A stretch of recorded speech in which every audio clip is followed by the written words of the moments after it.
Hey everyone, Mekkah here. Today I want to talk about remaking Fire Emblem games, and specifically the idea of combining two games into one package.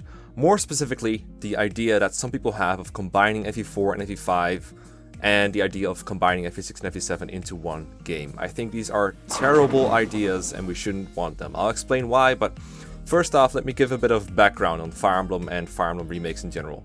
I'll try to keep this video spoiler free, and if there's a spoiler coming up, there will be a warning. So, a quick recap of the remakes so far. At this point, they have remade the first three original Fire Emblem games. The very first Fire Emblem game, FE1, or Dark Dragon and Sword of Light, was remade into FE11, Shadow Dragon, and FE2, Gaiden, was remade into FE15, Shadows of Valencia. FE3 is kinda weird because it had both a remake of FE1, also known as FE3 Book 1, and a sequel to that story, also known as FE3 Book 2. And since they already basically remade Book 1 by making FE11, Shadow Dragon, they logically also remade Book 2 into what is now known as FE12, or Fire Emblem New Mystery of the Emblem Heroes of Light and Shadow. Yeah, this is why we just use the numbers, FE12. This is the game I'm currently let's playing on my channel. So basically they are on a remaking streak, and it makes sense to ask yourself the question, what is next? There are three Japanese only titles left that they could remake. FE4, Genealogy the Holy War, FE5, Thracia 776, and FE6 The Binding Blade. There are good arguments for both. On one hand, since they just remade FE1 through 3, it only makes sense that 4 is next. Three Houses itself also leans very heavily on FE4 references, and it looks like a setup for a remake. Let me list those reasons real quick.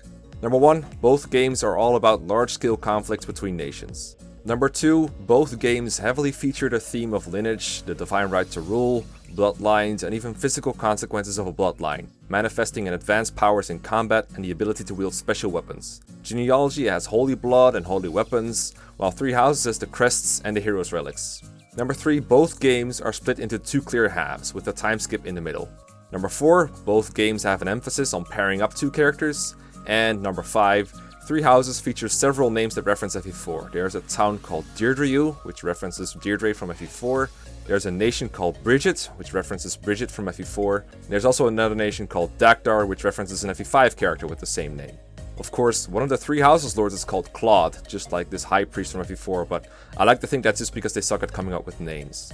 Also, there is a Flame Emperor in both games, with a lot of spoilers associated with that, so I'm not gonna get into it. If you've played either game, you know what I mean. So I feel like Three Houses leans into an FE4 remake a bit too heavily to be a coincidence. There are some arguments as to why they could go with Binding Blade instead, such as a remark made by the director of Echoes suggesting he wants to do exactly that. And of course there's the fact that Roy is more well known and a more popular character than either of the lords from Genealogy, but generally I am on the Genealogy is next side. Alright, so assuming Genealogy is next, there are two ways you could go about it. Either they could do a standalone version of it, pretty good idea. FE4 really needs some quality of life improvements, but it's a great game and I think a lot of people would really enjoy it. Or they could combine it with FE5, Thracia 776, which takes place roughly in the middle of FE4's story and follows Leif, on his journey. Now this is a horrible idea. They should not do this. I'm not saying this because I hate Thracia. I love that game to death. It is by far my favorite Fire Emblem game, probably my favorite video game of all time, but it should not be combined with FE4. But before I get to rant about why combining them is so terrible, I'll cover why some people like the idea. You know, just to be fair. Number 1, it makes for one continuous story. Just to give you an idea, Genealogy of the Holy War has 12 chapters, including a prologue and an epilogue. Thracia takes place somewhere between chapters 5 and 8, so around the middle.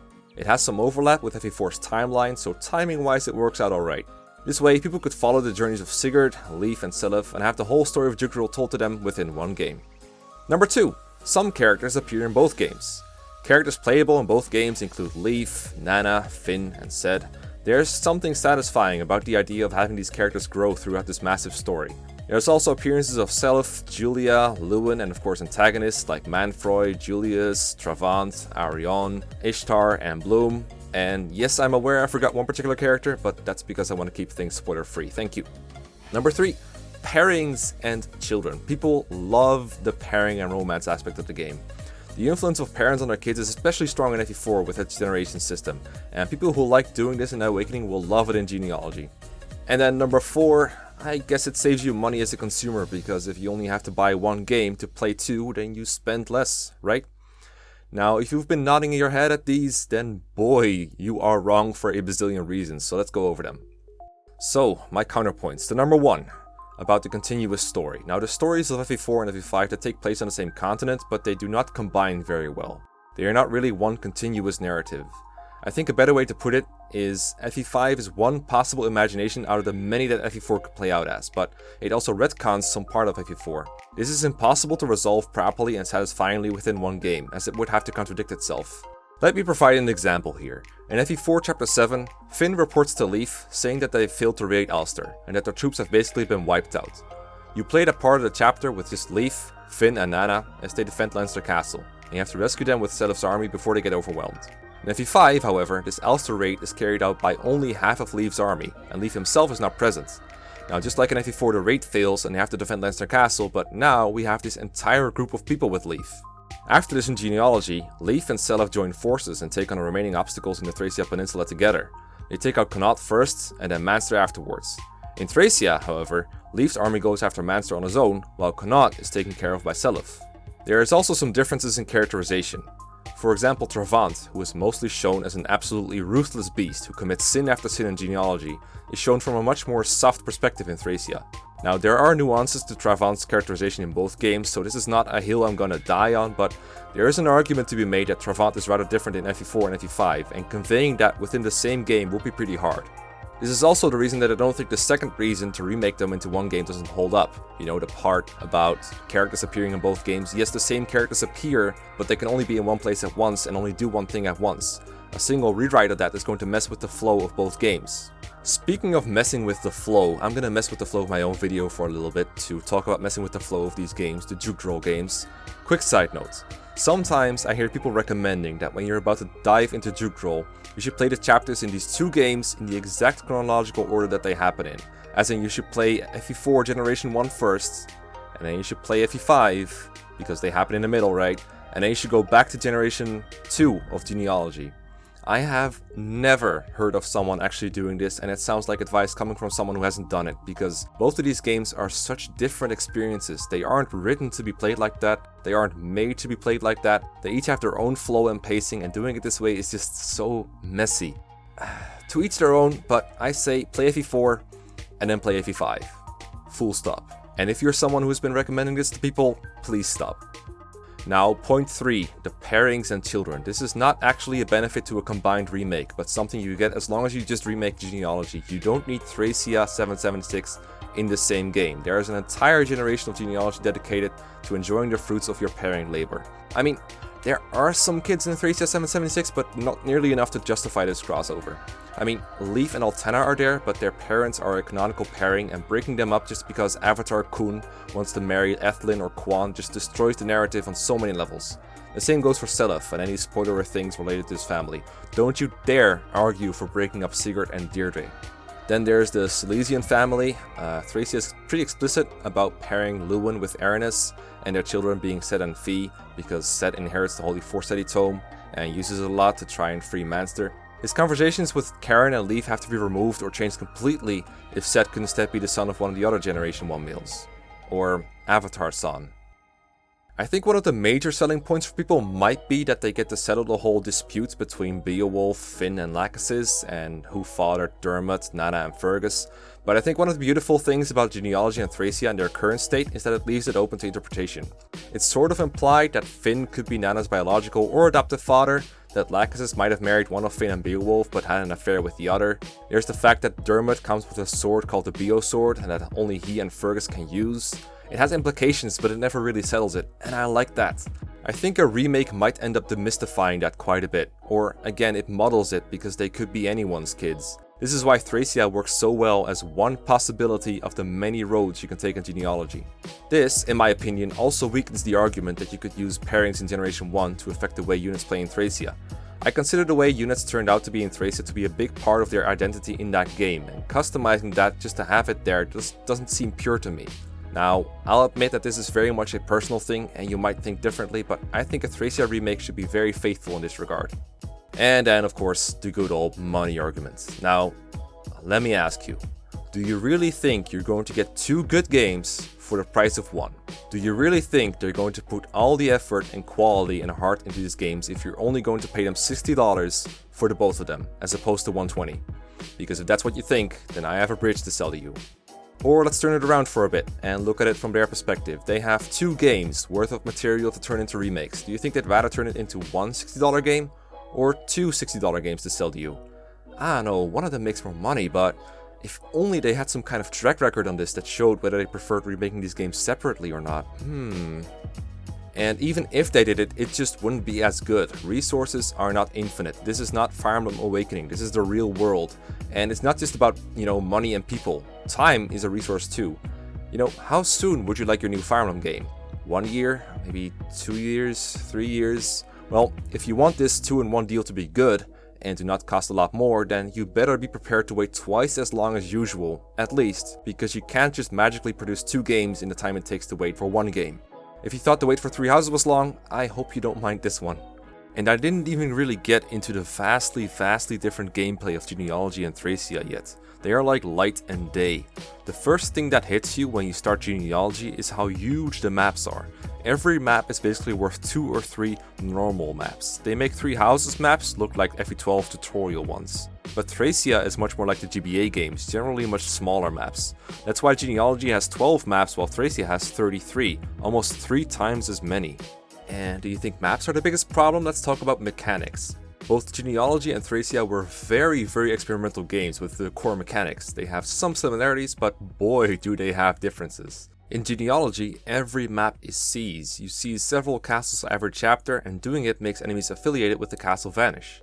Thracia has seize maps too, but they just end a chapter, and it also features different objectives like escape and defend. Both games have skills, but they work very differently. A cost, for example, is much more reliable and more useful in Thracia. If you put that version in Genealogy, it plays very differently. Both games have leadership stars too, but again, the way they play is just not interchangeable.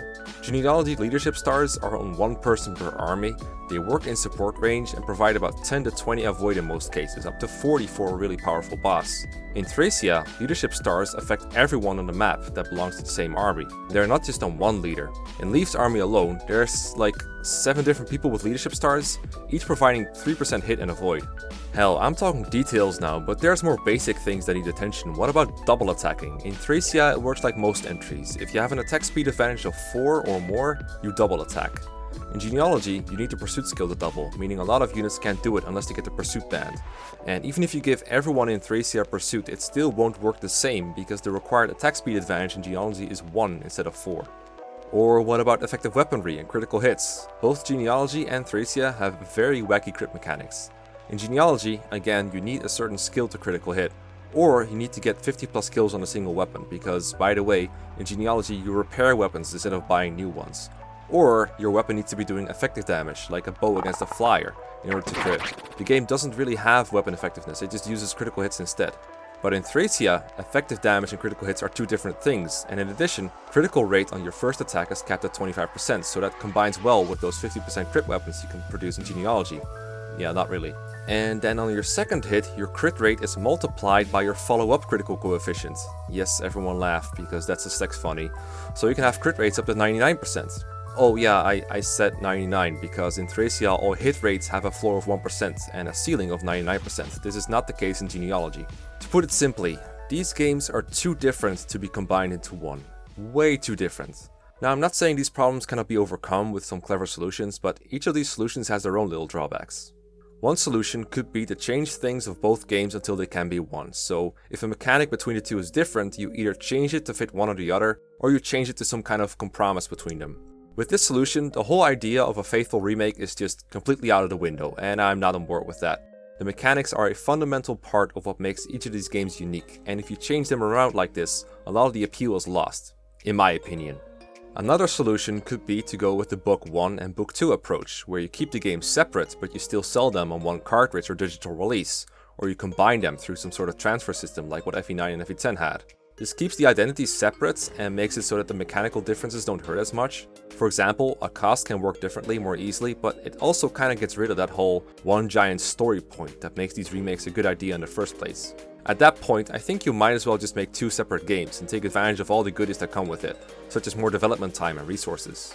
And in the end, I think that is the best solution of everything. Keep two games as two separate games. I think the benefits of a combined remake are either minor or simply not applicable, and the risks of them fucking it up are too great. I'd rather have two separate remakes to look forward to. It keeps things focused, probably more polished, more developer friendly, and more consumer friendly. That's what I think. And that's just about all I got to say on this combined remake deal between FE4 and FE5. I would have loved to go into more detail and talk about FE6 and FE7 because I think that's a terrible idea as well, but this video is getting plenty long, so that's gonna have to wait until another video. Until then, by all means let me know what you think of that too, and do not forget to check out Sigurd's hair color by clicking the like button and maybe subscribing if you want to see more of my content. Peace. By the way, if you found this video prettier or more cleverly edited than usual, that's because Chris did it. And I think he did a pretty good job, so thanks Chris. Go check him out if you haven't already.